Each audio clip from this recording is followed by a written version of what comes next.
of the nation. And both to their friends and to their maybe not so close friends, their frenemies, gives them a chance to really get the pomp and circumstance that Britain can absolutely deliver in spades. So there's soldiers who will perform absolutely in synchronized fashion. There is the beautiful flowers, there's the banquet, there's all the hoo-ha and whatnot that come with a royal visit. And it's a really unusual thing in that no one else has ever had a second state visit. It's not just the second time for President Trump, it's just the second time ever. And it's going to look, as we mentioned, it's going to look quite different in comparison, maybe also, to the last one that happened here in Windsor. That was French President Emmanuel Macron in July. He did get the carriage procession as well, the horse-drawn carriage, but that was right through the streets of Windsor exactly. That you can see right behind us. He got the carriage procession through the city. And so he would have more of an opportunity to see the general public. For President Trump, that's not an option. You know, the security around him is much more difficult. So I think that what you're going to see is a carriage ride with President Trump in the front and other dignitaries with him, Queen Camilla, King Charles, etc. And they'll go along the route that will be covered, you know, along the route there'll be service people. Mm-hmm. So it won't be like he won't have anyone around. It just won't be the general public. And so it'll just look different. And plus, you know, you have Windsor Castle. It's a proper castle. Buckingham Palace is a lovely place. There's the balcony and the facade, but inside it's not really like that at all. Some people have described it as kind of dreary. But you know, the point is that Windsor Castle inside has lots of gold leaf, lots of Holbein paintings, Van Dyck's, lots of hoo-ha and whatnot in there too. It's likely to like it. Yeah, we know someone who likes the gold, right? I wonder, in the last few days, we've of course heard a lot about what there is to gain for those who are participating in this state visit. Maybe it's getting somewhat political as a question, if you will. But what is there to be gained from an event like this one? For the royal family, first of all. For the United Kingdom maybe as a whole. And then, of course, for President Trump as well. What's in it for them? Well, can I just first say to you, Phil, that the most important... I just think that regardless of your political stripes, this is a really special moment. You know, hundreds of people have been preparing again and again, you know, rehearsing, cutting the proper flowers, cutting the grass to the right length, you know, braiding the manes of the horses, polishing their hooves, shining everything within an inch of its life. Regardless of your politics, President Trump is the guest of the king, and everyone within the royal household is making sure that he is greeted with all the dignity and respect that a visitor to the palace should receive. As I think plenty of commentators would say, is the main aim of this state visit might be simply for US President Donald Trump to leave a happy man. Well, in a lot of ways, in its simplest form, particularly the state banquet, it's, you know, it's the king inviting you over for dinner, except the king lives actually at a castle, and you want to show him a good time. Part of the whole point of this is that, you know, particularly the political leaders of the country get an opportunity to, you know, meet one another in a more convivial setting than sitting around a table, you know, at a summit. You know, you get to know one another, to get a chance to sort of see their stripes. And so you want to show them a good time, but you want to show them a moment where, you know, the United Kingdom, you know, offers its hand of friendship to the United States. It wants to show that the two countries are, in fact, really good friends. As we stand here, preparations are underway inside the Windsor estate. We're seeing the horse-drawn carriages already being prepared for that official welcoming ceremony. I also mentioned earlier that there's a lot of back and forth behind us because these are people who are slowly but surely arriving on the Windsor Castle grounds to be part of all the festivities here today. You mentioned the banquet already. I think we should talk. I not want to talk about the banquet. You know I want to talk about at the banquet. length about the banquet, but let's muster all the enthusiasm that I know you have for this event, and you will of course be entering Windsor Castle later today to see the whole setting, to see what the banquet hall is actually going to look like. Now, tell me a little bit more about what it is going to look like, but also, is this truly a place where there will be no politics? Is it truly a place where there will be no conversations about politics? How can we imagine How can I possibly know what they're going to talk about among themselves at dinner? No, look, first of all, it'll be a very grand setting. St. George's Hall is, some people might remember that it was during the early 90s. It was one of these places. The hall caught fire. A light, hit on a curtain, and there was tremendous damage. So at the moment, the important part of that is that it's now all been rebuilt, and it'll look really fantastic, beautiful. Even though it was built a couple hundred years ago, it's now going to look really good. And inside, they'll have the great mahogany table, which is 50 meters long. This is like half the size of a football field. It is it's polished so that you can see yourself in that thing.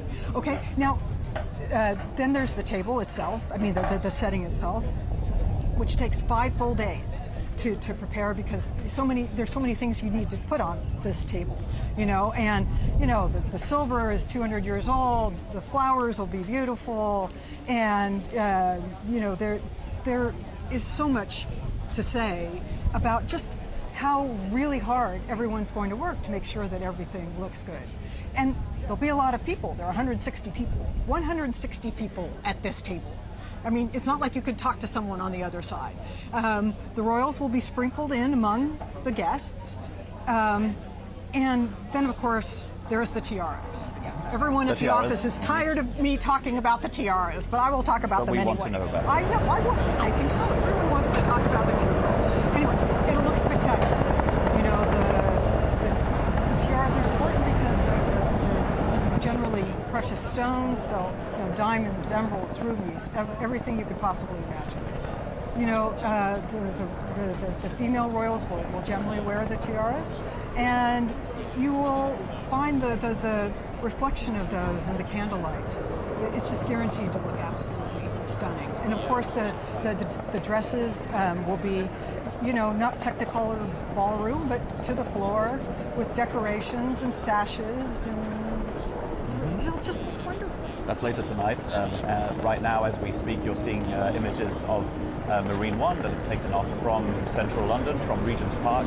That is where the US ambassador to London has his residence, and that's where President Trump and Melania Trump spent their night. Marine One now on its way from central London to here, to Windsor Castle and onto the grounds of Windsor Castle, where we will see Marine One landing very shortly. Inside the next few minutes, we will then see President Trump and Melania Trump exit a helicopter and being welcomed on the grounds by Prince William and Princess Catherine. That is most likely going to be one of their main roles during this US state visit to the United Kingdom. You'll be able to see all of those key events here throughout the day, including, of course, that welcome ceremony we mentioned already, the carriage procession, the banquet thereafter that will most likely give us some of the most indelible images of this state visit by Donald Trump to the United Kingdom.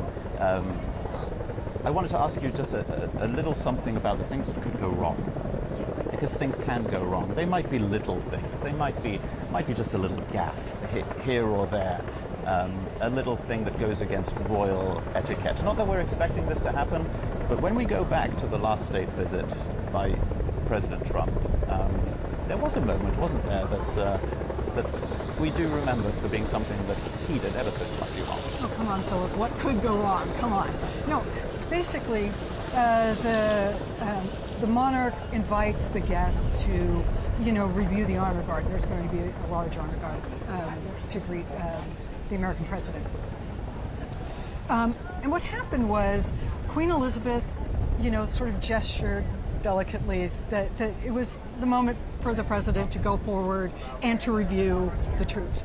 But he kind of, it's hard to describe, but he kind of just like went too quickly, and so he sort of stepped in front of the Queen, which is really not done. The British public was just aghast that this happened. But, you know, even though these events are choreographed, planned, you know, meticulously organized, people are people, and sometimes things just go wrong. I mean, it doesn't even have to be a state visit for something to go wrong. In 2016, when the Obamas came, it wasn't a state visit, it was a post-state visit. They were just kind of coming back to say hello. The helicopter landed at the Windsor Estate here, and the Obamas got out, and the King and Queen, Queen Elizabeth and Prince Philip were there to greet them. And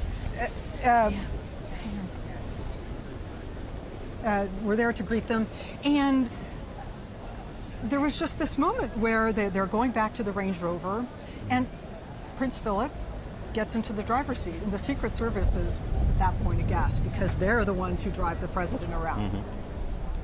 But no one was really going to argue with Prince Philip. So there's this other awkward moment where then President Obama, tries to get into the back seat. And then he has to gently be asked to go to the front seat because the Queen has to get into the back seat. So you have these moments, but the royals are very accustomed to the fact that not everyone understands royal protocol, and so they're very forgiving about, you know, trying to ease the way, because after all, the point is to show friendship, to show camaraderie. You know, no one wants to embarrass anyone, even though sometimes they do something embarrassing. Dana, so you know everything about the British royal family and any other state visits that might have happened in the past. Thank you very much for your expertise, and we'll be speaking with Dana later today. We'll be back on air together at 1 o'clock here local time. That's 8 in the morning Eastern time. And during that time, between now and then, you will have seen a lot of those key events already. We're expecting the arrival of Marine One. We got a little bit ahead of ourselves just earlier. Marine One, we're expecting to take off soon from Winfield House in Regent's Park and come here to Windsor Castle. Again, that's going to be happening within the next few minutes. You've already seen that arrival of President Trump and the First Lady, but then also the much discussed procession on horse-drawn carriages throughout the Windsor estate, and then the other official arrival. That is when you'll probably first see King Charles III and Queen Camilla. All of those events will be live on our YouTube channel, of course, and if you're watching on apnews.com, of course, that's where we will have blog items throughout the day, the latest photos, the latest video as well. And you're getting this live coverage because at the Associated Press we have journalists on the ground throughout the world. And if you value unbiased and independent journalism, then please feel free to support us. That would be at apnews.com/donate, apnews.com/donate. Thank you very much for joining us for our live coverage from Windsor Castle. Again, we will be here throughout the day, and Danitza Kirka, our expert in all things royal family, will be joining us throughout as well.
Okay, guys, have a look. This is it. First look at the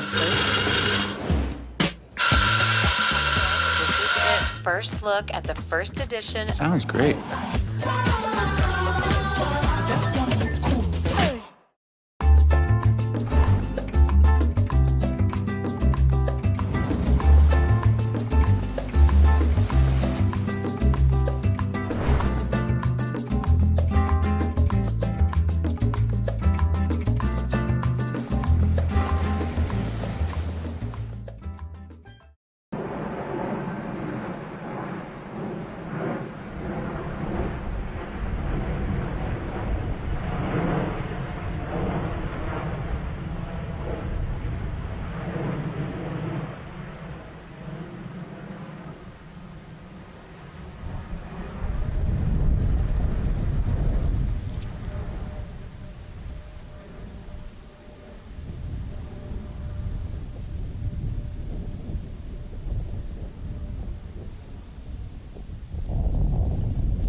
क्या देख रहे हो? इतनी सारी trophies. Both my daughters are swimming champs. लोग कहते हैं कि बढ़ते बच्चों को ये देना चाहिए, वो देना चाहिए, but what about cooking oil? सोचा है कभी? इसलिए मैं लाती हूँ मेरे घर वाला cooking oil, Nutrika pro energy, made with unique pro blend technology, यानी स्पेशल एनर्जी बूस्टिंग फॉर्मूला, जिससे मेरे बच्चों को मिले एक्स्ट्रा एनर्जी। न्यूट्रिका, जैसा घर वैसा cooking oil.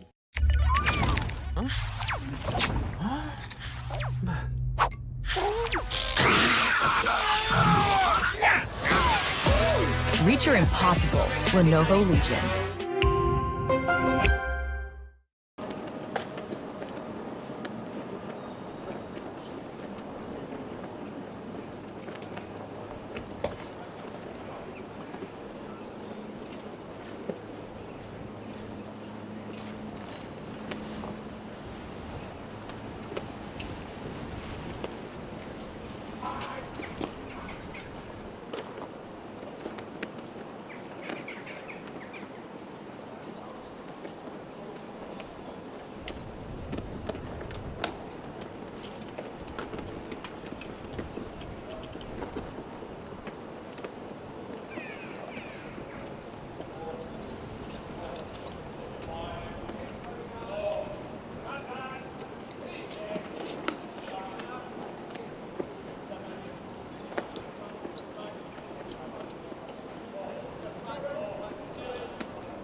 Get ready, Delhi. For the very first time, world-renowned magician O.P. Sharma Jr. brings his spectacular live magic show to your city, starting September 19th at Avane Galib Auditorium near Mata Sundari Women's College, ITO. Prepare to be amazed by jaw-dropping acts like mystical Tilismi Chehra and the world's most dangerous act, Drill of Death, captivating mime magic, and the great illusion of India. So be prepared to be amazed. Shows run daily at 1 p.m., 4 p.m. and 7 p.m. and on Sundays 11 a.m., 1:30 p.m., 4 p.m. and 7 p.m. So don't miss out. Book your tickets now at magicianopsharma.com and experience the ultimate magic extravaganza.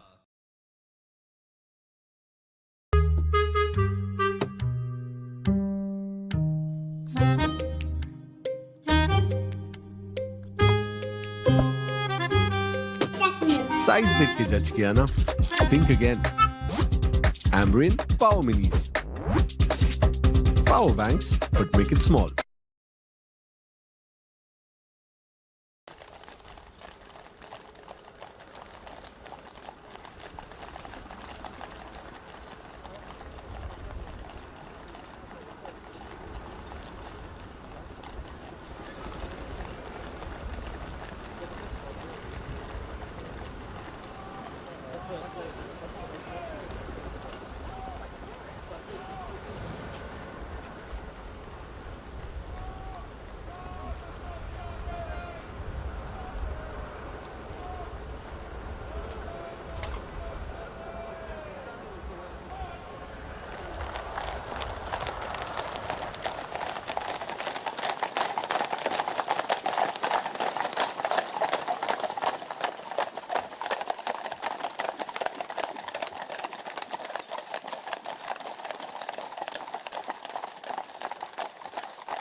Again, without the box, big. His hands to the right.